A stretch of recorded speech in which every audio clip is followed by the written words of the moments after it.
છે જિગ્નેશ પટેલ, સંવાદદાતા ફૂલ લાઈન પર. જિગ્નેશ, લગભગ 60 કલાક જેટલો આ સૌથી મોટો કર્ફ્યુ લગભગ 3-3.5 મહિના બાદ ફરી એક વખત કર્ફ્યુની સ્થિતિમાં અમદાવાદ મુકાયું છે અને તેની પાછળ એ તમામ લોકો જવાબદાર કે જેણે સોશિયલ ડિસ્ટન્સ મેન્ટેન નથી કર્યું, ના માસ્ક પહેર્યું છે. જગદીશ, જે પ્રમાણે દિવાળીના સમયમાં બજારોમાં ભીડ હતી, લોકો ભૂલી ગયા કે કોરોના જેવો ભયંકર વાયરસ કે જેના કારણે લોકોએ મહિનાઓના મહિના સુધી લોકડાઉનનો સામનો કરવો પડ્યો હતો, તે વાતને તેઓએ ગણકારી નહીં, જે બાબતને ધ્યાન પર તેઓએ રાખી નહીં અને એટલા માટે જે કેસ ઘટી રહ્યા હતા, અમદાવાદનો એક સિનેરિયો બદલાઈ રહ્યો હતો, કેસ ઘટી રહ્યા હતા, તે દિવાળીના સમય દરમિયાન અચાનક જ કેસોમાં ઉછાળો આવ્યો અને હવે સ્થિતિ એ રીતની બની ગઈ કે આ જે કોરોનાના કેસો છે તેના પર કંટ્રોલ કરવો કોર્પોરેશન માટે તેમજ આરોગ્ય વિભાગ માટે પણ ખૂબ જ એક ચેલેન્જ રૂપ બની રહ્યું અને એટલા માટે ફરી એક વખત અમદાવાદીઓએ હવે કર્ફ્યુનો સામનો કરવો પડશે. કર્ફ્યુ દરમિયાન કોઈ પણ પ્રકારની જે ગતિવિધિ હતી તેના પર હવે રોક લાગી જશે. સામાન્ય રીતે જે લોકો કોરોનાના સમય દરમિયાન જે પ્રકારે લોકડાઉન થયું હતું તે લોકડાઉનમાં તેઓને મુશ્કેલી પડતી હતી, તેવી જ મુશ્કેલી હવે આવનારા સમયમાં કર્ફ્યુના કારણે પડશે. કારણ કે જે પ્રકારે કર્ફ્યુનો નિર્ણય લેવાયો છે, અચાનક લેવામાં આવ્યો છે કે આવતીકાલ રાતથી આ અમલમાં મૂકવામાં આવશે, તો આ બાબતને ધ્યાન પર રાખી અનેક એવા પરિવારો હશે કે જે પરિવારોએ પોતાના કેટલાક જે ફંક્શન હશે, તે મેરેજના હોય કે અન્ય કોઈ પણ પ્રકારના ફંક્શન હોય, આવા ફંક્શન પણ તેઓએ કેવી રીતે કરવા, કારણ કે કર્ફ્યુ માં તેઓએ આ પ્રકારના ફંક્શન કરી શકાશે કે કેમ તેની પણ કોઈ પણ પ્રકારે ચોખવટ કરાઈ નથી, જેના કારણે લોકોને ભારે હાલાકીનો સામનો કરવો જ પડશે. લોકોએ બેદરકારી દાખવી છે એ બાબત સ્પષ્ટ છે, પરંતુ કોર્પોરેશને પણ દિવાળીના સમયમાં આ કર્ફ્યુ લગાવ્યો હોત તો કદાચ આજનો દિવસ જોવાનો વારો ના આવ્યો હોત, કેસમાં કેટલેક અંશે ઓછો વધારો જોવાયો હોત, કારણ કે દિવાળીના સમયમાં જો લાલ દરવાજા, કાલુપુર સહિતના અલગ અલગ વિસ્તારો છે તે જ વિસ્તારોમાં જો કર્ફ્યુ લાદી દેવામાં આવ્યો હોત તો કદાચ આજનો દિવસ જોવાનો વારો ન આવ્યો હોત. પરંતુ કોર્પોરેશનની હંમેશા નીતિ રહી છે, અધિકારીઓની નીતિ રહી છે કે ઘોડા નાસી છૂટે ત્યારબાદ જ તબેલાને તાળા મારવામાં આવે છે અને આ જ પ્રકારનું ફરી એક વખત જોવા મળ્યું કે દિવાળીના સમયમાં કોઈ પણ પ્રકારે કામગીરી કરી નહીં અને હવે જ્યારે કેસમાં વધારો થયો છે, ઉછાળો થયો છે, ત્યારે ફરી એક વખત કર્ફ્યુ લાદી દેવામાં આવ્યો છે. જો કે આ નિર્ણય પણ પબ્લિક માટે છે અને તે પણ યોગ્ય જોવાઈ રહ્યો છે. જગદીશ, બિલકુલ જિગ્નેશ, આભાર તમામ માહિતી આપવા બદલ. તો સૌથી મોટા સમાચાર અત્યારે મળી રહ્યા છે. શુક્રવાર એટલે કે આવતીકાલે રાત્રે 9 વાગ્યાથી સોમવાર સવારે 6 વાગ્યા સુધી સંપૂર્ણ લોકડાઉન જેવી સ્થિતિ રહેશે, કારણ કે કર્ફ્યુ લગાવી દેવામાં આવ્યું છે. શનિવાર અને રવિવારે આમ 2 દિવસ પણ કર્ફ્યુ રહેશે. સોમવારે સવારે 6 વાગ્યાથી જ દિવસથી જ દુકાનો ખુલશે અને સોમવારથી રાત્રિ કર્ફ્યુ યથાવત રહેશે, એટલે કે રાત્રિનો સમય 9 વાગ્યાથી સવારના 6 વાગ્યા સુધી, જ્યાં સુધી બીજો આદેશ જારી કરવામાં ન આવે. પણ અત્યારે આશરે 60 કલાક જેટલો અમદાવાદ શહેરમાં કર્ફ્યુ રહેશે અને અતિ આવશ્યક સેવાઓ જે છે તે માત્ર ચાલુ રહેશે, એટલે કે દૂધ, દવા સિવાયની તમામ જે દુકાનો છે તે પણ બંધ રહેશે. માત્ર એસેન્શિયલ સર્વિસ સાથે જોડાયેલી જે બાબતો છે તેની સાથે સંકળાયેલા જે ક્ષેત્ર છે તેને લગતી જ માત્ર ગતિવિધિઓ થશે અને તે ટ્વીટ પણ અમે આપને બતાવી રહ્યા છે ડોક્ટર રાજીવ કુમાર ગુપ્તા અને તેમના તરફથી પણ આ કહેવામાં આવ્યું છે. Corona situation was review late night and it has been decide that complete curfew shall be imposed from tomorrow night 9 p.m. till Monday morning 6 a.m.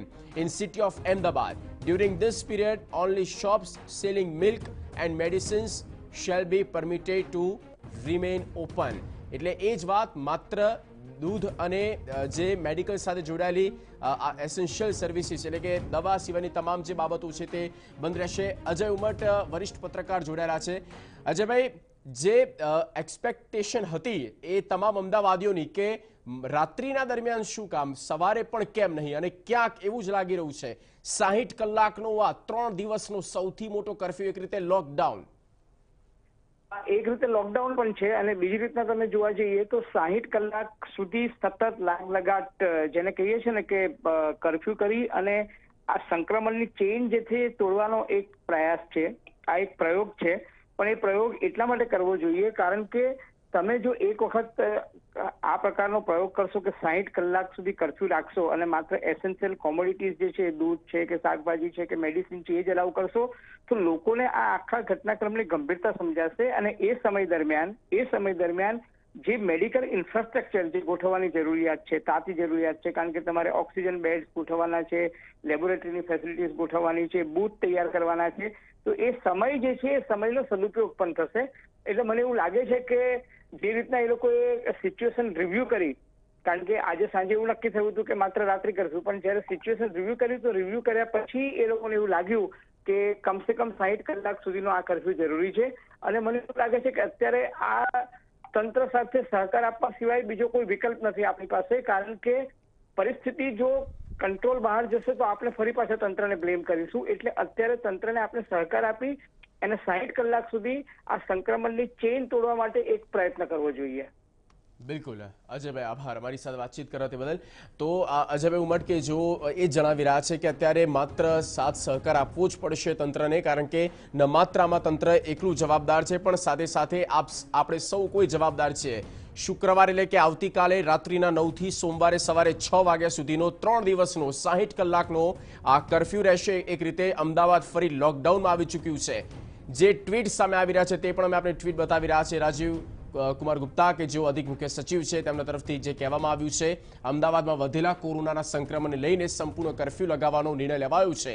શુક્રવારે રાત્રે 9 થી સોમવારે સવારે 6 વાગ્યા સુધી અમદાવાદ શહેરમાં સંપૂર્ણ કર્ફ્યુ રહેશે અને કર્ફ્યુ દરમિયાન માત્ર દૂધ અને દવાની દુકાનો જ ખુલ્લી રહેશે. તેના સિવાયની તમામ ક્ષેત્ર સાથે જોડાયેલી જે દુકાનો છે અને તમામ ગતિવિધિઓ પર ફરી એક વખત રોક લગાવવામાં આવી છે. લગભગ 3-3.5 મહિના બાદ ફરી આ પ્રકારની સ્થિતિ અમદાવાદમાં, કારણ કે અમદાવાદ શહેરમાં એક રીતે કોરોનાનો રાફડો ફાટ્યો છે અને વિસ્ફોટ થઈ ચૂક્યો છે. કેસીસની સંખ્યા જે પ્રકારે વધી છે ત્યારે સ્વાભાવિક છે કે પ્રશાસન તરફથી કોઈ આ અંગે નિર્ણય લેવામાં આવવાનો હતો તેવી પણ એક વાતો પણ સામે આવી હતી અને તે હવે ફરી એક વખત જોવા મળી રહ્યું છે. જોકે તમામ લોકોએ સહકાર આપવો જ અત્યારે એકમાત્ર તેનું એ નિર્ણય પાછળનું એ સૌ કોઈનું સપોર્ટ રહેશે, કારણ કે અત્યારે હાલમાં તેના સિવાય બીજો કોઈ ઓપ્શન નથી, બીજો કોઈ વિકલ્પ પણ નથી. અમદાવાદમાં રાત્રિ કર્ફ્યુ પહેલા લગાવવામાં આવ્યો હતો તંત્રને, ત્યારબાદ એવું પણ લાગ્યું કે પૂરો દિવસ માટે લગાવવામાં આવે, કારણ કે ઘણા બધા લોકો કોન્ટેક્ટમાં આવ્યા છે દિવાળીના સમય પર, તહેવારોના સમયમાં, અને આ જે કોરોનાની જે વકરતી સ્થિતિ છે તેને રોકવા માટે ખાસ તો જે ચેઇન સિસ્ટમ આખી ઊભી થઈ ચૂકી છે સંપર્કમાં આવવાની, તેને પણ એક બ્રેક કરવા માટે, ચેઇન બ્રેક કરવા માટે પણ આ સૌથી મોટો નિર્ણય અત્યારનો શું કહી શકાય. જોકે સૌથી મહત્વપૂર્ણ અપડેટ એ જ છે કે માત્ર દવા અને દૂધની જે દુકાનો છે તે જ ખુલ્લી રહેશે. તેના સિવાયની તમામ ગતિવિધિ પર રોક લગાવવામાં આવી છે. કોઈ જ ચીજવસ્તુઓ નહીં મળી શકે 3 દિવસ માટે, પણ તેનાથી વધારે આપવામાં જવા જેવું નથી. અને આ જે સમાચાર છે તે સત્તાવાર એક રીતે એએમસી તરફથી છે અને ત્યારબાદ સ્ટેટ ગવર્મેન્ટ તરફથી પણ જે રિએક્શન સામે આવી રહ્યા છે. પણ અત્યારે અમદાવાદમાં રાત્રિ કર્ફ્યુને લઈને સૌથી મોટા સમાચાર છે. સોમવાર પછી શું થશે તો તે પણ આપને અપડેટ આપી દઈએ. સોમવારથી જે રાત્રિના 9 થી સવારના 6 વાગ્યા સુધીનો સમય નક્કી કરવામાં આવ્યો છે તે સમય મુજબ જ કર્ફ્યુ આગળ યથાવત રહેશે, જ્યાં સુધી બીજો ઓર્ડર પાસ નથી થતો, જ્યાં સુધી બીજો આદેશ આપવામાં નથી આવતો. એટલે કે અત્યારે 3 દિવસ, શુક્રવાર રાત્રિના 9 થી અને પૂરો શનિવાર અને પૂરો રવિવાર, ત્યાર પછી સોમવારે સવારે 6 વાગે રાબેતા મુજબ જે દુકાનો છે તે ખુલ્લી કરવામાં આવી શકે છે. પણ અત્યારે હાલમાં આ 60 દિવસ મહત્વના બની રહેશે. ક્યાંક પ્રશાસનને પણ લાગી રહ્યું છે કે કેસીસની સંખ્યા ખૂબ જ વધી ચૂકી છે, ક્યાંક ઓપીડી નથી તો ક્યાંક ઓક્સિજન વેન્ટિલેટરનો પણ ક્યાંક હવે અવ્યવસ્થા ઊભી થઈ રહી છે, કારણ કે દર્દી પેશન્ટ્સ ખૂબ જ વધી ચૂક્યા છે. અને જે 1200 બેડની જે સિવિલ હોસ્પિટલો છે તેમાં પણ ગણતરીના જ બેડ્સ અત્યારે અવેલેબલ બતાવે છે.